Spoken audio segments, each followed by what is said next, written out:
Assalamualaikum warahmatullahi wabarakatuh. Selamat pagi anak-anak. Kali ini selamat kepada kalian yang telah memasuki jenjang SMK dan sukses selalu kepada anak-anak yang diterima di SMK Negeri 1 Susukan. Dalam tahun ajaran ini, sebelum kalian nanti memasuki ajaran di SMK Negeri 1 Susukan Kabupaten Cirebon, terlebih dahulu dari tim pengajar di SMK Negeri Susukan akan memberikan masa pengenalan lingkungan sekolah. Kali ini Bapak akan membahas tentang materi sadar hukum. Kenapa? Karena di dalam perilaku keseharian kita dihadapkan dengan aturan-aturan atau norma-norma yang berlaku di dalam masyarakat. Seperti kalian waktu di SMP atau di SFPP telah melaksanakan tertib sekolah, itu merupakan salah satu bentuk kesadaran hukum kalian dalam pelaksanaan kegiatan belajar mengajar. Nah, karena itu apa sih yang dimaksud dengan pengertian sadar hukum? Nah, kalian bisa baca nih. Kesadaran hukum dapat diartikan sebagai kesadaran seseorang atau suatu kelompok masyarakat kepada aturan-aturan yang hukum yang berlaku. Nah, aturan-aturan ini biasanya ada 4 adik-adik ya di dalam masyarakat itu. Di antaranya adalah satu adalah norma agama. Nah, norma agama berarti seperti kalian dididik oleh orang tua di lingkungan keluarga untuk mengaji ya, untuk membaca Al-Quran, taat kepada orang tua, itu namanya untuk mencintai Allah bagi orang Islam, untuk mengasihi Tuhan bagi selain non-Islam. Itu merupakan bentuk norma agama. Ada juga norma sopan santun atau kesopanan. Jadi dalam hal ini kalian diajarkan tata krama atau bahasa Jawanya itu kan angga punggu, di mana orang tua harus dihormati sebagai teladan pada kalian. Begitupun sesama kalian harus saling hormat menghormati. Itu diantara bentuk daripada norma kesopanan. Ada juga nanti norma kesusilaan. Nah, norma kesusilaan ini merupakan bentuk sosial daripada masyarakat yang beratur di dalam adat masyarakat tertentu.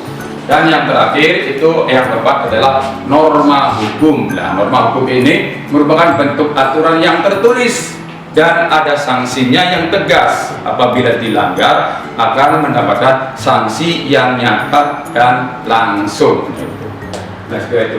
Sadar hukum merupakan suatu kondisi di mana para siswa telah memahami dan mengetahui aturan yang berlaku baik di lingkungan sekolah maupun di lingkungan masyarakat, sehingga dapat mematuhi dan menghindari perilaku yang melanggar hukum. Nah, itu namanya pengertian dari sadar hukum. Jadi kesadaran hukum itu seperti di sekolah kalian sebagai peserta didik harus mentaati aturan-aturan yang berlaku di sekolah tersebut. Mungkin SMK A akan berbeda dengan SMK B. Mungkin sekolah A akan berbeda dengan sekolah B. Karena apa? Contohnya seperti tata tertib atau aturan tentang penggunaan seragam sekolah. Paham ya? Ya. Oke, lanjut. Ya. Bagaimana sih indikator sadar hukum? Nah, indikatornya apa? Yang pertama ada indikator apa? Ada ukuran atau tolok ukur. Apa yang diukur? Yang pertama adalah tentang hukum. Bagaimana seorang itu mengetahui hukum? Kalau seandainya dia tidak mengetahui tentang kesadaran hukum, harus tahu apa itu hukum. Nah, tentunya kalian tadi Bapak telah menerangkan apa sih pengertian hukum, kan sudah kalian memahami ya enggak? Nah, pelanggaran hukum oleh pelajar. Ya, kedua, ya ini udah. Ya, pelanggaran hukum oleh pelajar. Ya. Dan lanjut ya. Nah, di dalam usia 16 tahun ke atas, nah seperti kalian nih, kalian kan sudah memasuki tingkat SMK atau SMA. Nah, mungkin sudah dikatakan sudah memasuki sebagai subjek hukum. Karena apa? Ada yang sudah melebihi 16 tahun. Nah, itu dalam usia dewasa itu tertera dalam pasal 45 atau 47 Kitab Undang-Undang Hukum Pidana. Artinya anak-anak yang berusia kurang dari 16 tahun masih tanggung jawab orang tua. Nah, tapi dalam hal ini apabila kalian melanggar walaupun masih tanggung jawab orang tua, tetap diproses dalam undang-undang perlindungan anak nantinya, itu ya. Nah, itu nanti tidak dimasukkan ke penjara, tidak dimasukkan RP, tapi khusus untuk anak-anak sebagai pembenahan tentang tingkat kesadaran khusus. Artinya lembaga rehabilitasinya seperti para mandiri atau di bawah daerah tersebut. Nah, itu. Lanjut, Bu. Ya. Selanjutnya, apa faktor yang mempengaruhi pelajar melakukan pelanggaran hukum? Nah, biasanya ini nih kalian nih. Kenapa kalian itu membolos? Kenapa kalian itu mencoret-coret dinding atau berkata tidak sopan kepada rekan kamu? Nah, itu diantaranya tentang individu. Jadi tentang individu kalian sendiri. Jadi diri pribadi seorang. Diantaranya ini ya, mempunyai prinsip yang lemah. Artinya kamu itu lemah. Artinya apa? Ya kata orang susukan sih ya, kata kamu susukan, tidak pede lah begitu dah. Jadi terlalu minder. Nah itu nanti. Nah ya, kan membentuk psikis itu apa? Kejiwaan yang tidak tepat. Terus tidak suka mentaati. Ya tidak suka mentaati peraturan. Ya, tidak suka mentaati peraturan yang ada di sekolah. Nah, dalam ini tadi sudah jelaskan ada 4 itu kan, ada agama, kesusilaan, kesopanan dan hukum. Iya. Perilaku remaja yang ditunjukkan dengan suka membolos, ya, merokok pada usia awal, artinya belum waktunya kamu merokok, sudah merokok. Nah, merokok boleh, tapi ingat akan berefek kepada kesehatan. Sebaiknya jangan kalau kamu sebagai seorang pelajar, gitu ya. Sebaiknya jangan, gitu ya. Terus, nah, latar belakang masyarakat seperti pengaruh gear group. Nah, perkataan banyak grup ya, ada grup WA, ada grup Telegram. Nah, itu berpengaruh terhadap tingkat kesadaran nanti ya. Media massa, tekanan sekolah, lingkungan sosial dan yang tidak menentu. Pengaruh kelompok teman terhadap siswa positif atau negatif. Ada yang positif, ada yang negatif. Peran sekolah juga untuk mengembangkan kepribadian anak. Sekolah merupakan lembaga pendidikan formal yang secara sistematis melaksanakan program bimbingan, pengajaran, dan pelatihan dalam rangka membantu siswa tentang proses pembelajaran. Nah, itu merupakan bentuk sekilas tentang kamu kesadaran hukum. Nanti akan dilanjut dengan materi selanjutnya adalah tentang pendidikan anti korupsi. Mengapa? Karena kedua materi ini berkaitan. Pertama sadar hukum, dan yang kedua bagaimana kita tidak melaksanakan melawan hukum. Di antaranya yang lagi sekarang viral, yang sekarang ngetren di negara kita adalah apa? Korupsi. Ya, bagus. Nah itu. Sekarang bagaimana tuh? Tinggal korupsi. Apa sih korupsi? Ya, ada lagi. Nah, kalau kita bahas apa korupsi, pengertiannya. Korupsi adalah perilaku atau perbuatan yang tidak jujur, yang di dalamnya termasuk bentuk kebusukan, keburukan, kejahatan, penggelapan, serta bentuk tindakan amoralis, jadi di luar moral manusia. Itu pengertian korupsi. Lanjut. Ya, bentuk tindak pidana korupsi. Di antaranya dia satu, merugikan negara dalam bentuk keuangan misalkan. Nah, dalam hukum perbuatan untuk memperkaya diri, ya, atau orang lain atau korporasi menyalahgunakan kewenangan atau kesempatan atau sarana yang ada. Jadi sementara kalian misalkan jadi pejabat misalkan ya, itu segala macam keuangan negara untuk memperkaya diri, itu bentuk-bentuk korupsi.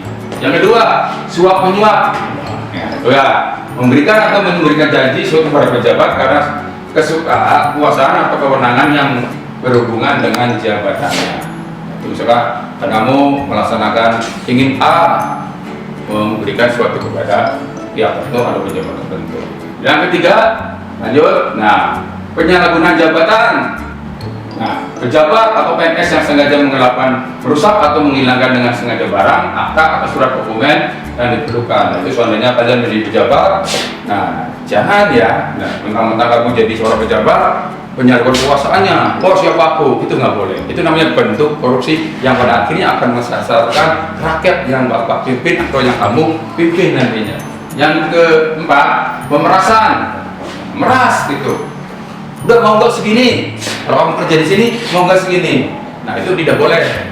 Artinya itu merupakan bentuk-bentuk korupsi. Nah yang kelima, kecurangan. Apa sih kecurangan tuh?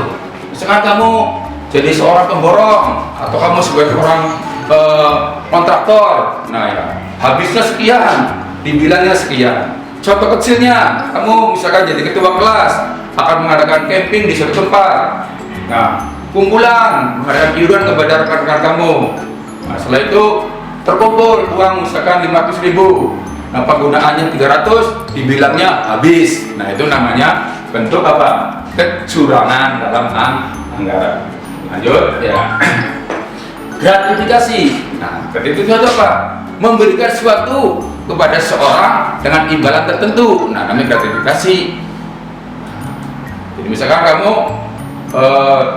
main ke tempat orang yang tertentu, nah, kamunya memberikan harapan dengan iming-iming tertentu, nah, itu namanya gratifikasi.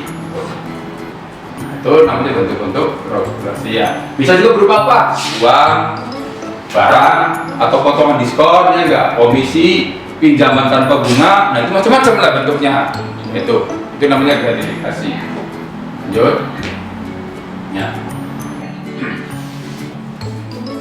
Nah, bagaimana cara memberantas korupsi? Di antaranya dengan melalui edukasi pendidikan. Nah, seperti Bapak dengan kalian ini, Bapak sedang memberikan materi ini, itu merupakan edukasi. Bagaimana sih korupsi itu? Oh begini. Apa sih nanti buruknya? Oh begini. Ini nanti pembelajaran. Bentuknya adalah identitas diri. Jadi pengenalan diri. Siapa sih saya? Siapa sih diri? Artinya apa? Atau orang Jawa adalah mawas diri bahwa hidup ini tidak selamanya, nanti ada di alam dunia, ada di alam akhirat. Nah, jadi harus berbuat baiklah, harus berbuat sadarlah dalam menjalankan keluarga kehidupan. Ya. Nah, teladan keluarga. Nah, di dalam keluarga kamu kan ada ayah, ada ibu, ada kakak, ada adik, keluarga harus harmonis, harus berkeluargaan. Nah, jangan saling umpet-umpetan dalam hal makanan misalkan, karena gak ada orang tuanya, gak ada kakaknya, kamu makan duluan, pas kakaknya datang makan belum lah. Itu salah satu bentuk apa? Keharmonisan dalam rumah tangga. Contoh kecil di dalam lingkungan keluarga. Itu pun di lingkungan sekolah. Dalam hal kamu nyatet belum, ngomongnya sudah, padahal belum. Kamu belajar belum, ngomongnya sudah, tapi kenyataannya kamu belum. Itulah yang perlu ditanamkan dari nilai-nilai cara memberantas korupsi di tingkat lingkungan sekolah. Budaya organisasi, budayakan organisasi. Di sekolah ada apa saja?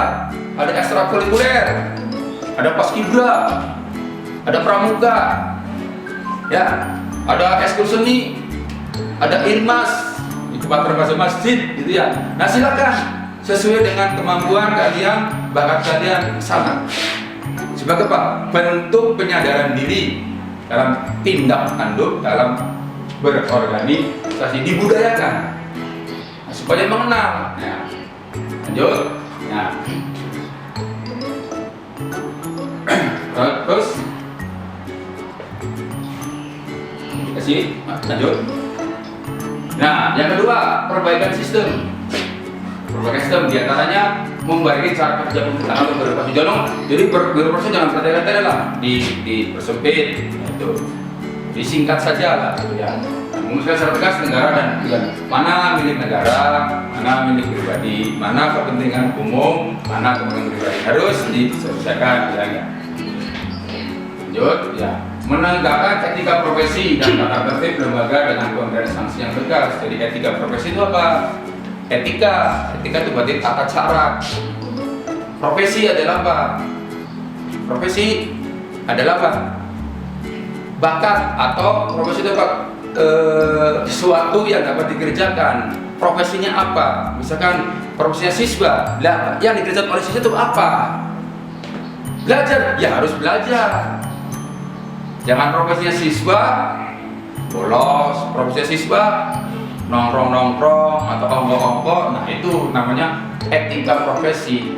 Jadi perilaku profesi juga gitu ya. Nah, itu. Ada juga tata tertib. Nah nanti di sekolah ada tata tertib. Silakan dijalankan. Yang tadi Bapak terangkan tentang bagaimana tata tertib tentang kesetaraan hukum. Dan juga ada pemberian sanksi. Nanti harus tegas sanksinya nanti ya. Jadi jangan heran apa beda. Kalian nanti belajar di SMK atau di sekolah ini setelah kamu belajar KPM dikenakan sanksi. Mengapa terjadi? Karena kamu tidak melaksanakan tata tertib sekolah yang telah dibuat dan disepakati bersama. Itu ya. Terus penerapan prinsip good governance. Apa itu? Pemerintah yang bersih dan berwibawa atau baik. Di antara pemerintah ada unsur wirausaha, ada unsur lembaga, yaitu terutama masyarakat. Nah, di antara ketiga poin ini harus terkait. Ada usaha, dunia usaha. Nah, kamu nanti kamu karena di SMK beda dengan di SMA. Nanti ketemu dengan namanya prakrin atau praktek kerja industri. Itu sebagai bentuk bagaimana pengenalan dengan dunia kerja. Nah, itu. Nah, kaitannya kamu akan melaksanakan pekerjaan dalam menjalankan proses kompetensi kejuruan kamu ketika belajar di SMK. Nah, itu ya. Dan ada mengoptimalkan pemanfaatan teknologi dan memperkecil error. Nah, seperti kamu kan punya ada pembelajaran melalui daring. Nah, sekarang kan apalagi sekarang lagi musim pandemi ya, tatap muka berarti masih belum boleh diperjalankan. Nah, sekarang menggunakan daring. Nah, harus memakai teknologi. Apa bisanya? Ya banyak model-modelnya. Misalkan melalui WA, bisa melalui dengan Google Classroom, ya enggak, Google Meeting, macam-macam lah. Misalkan itu penggunaan teknologi dalam perbedaan sistem, ya enggak. Lanjut.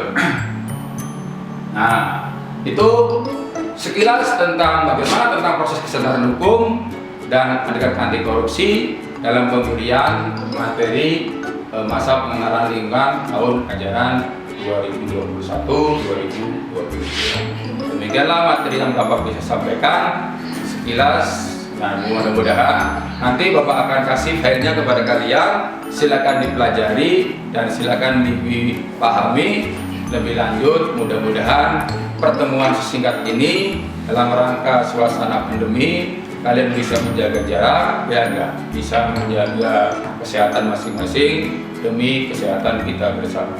Akhirul kata, wabillahi taufiq wal hidayah. Wassalamualaikum warahmatullahi wabarakatuh.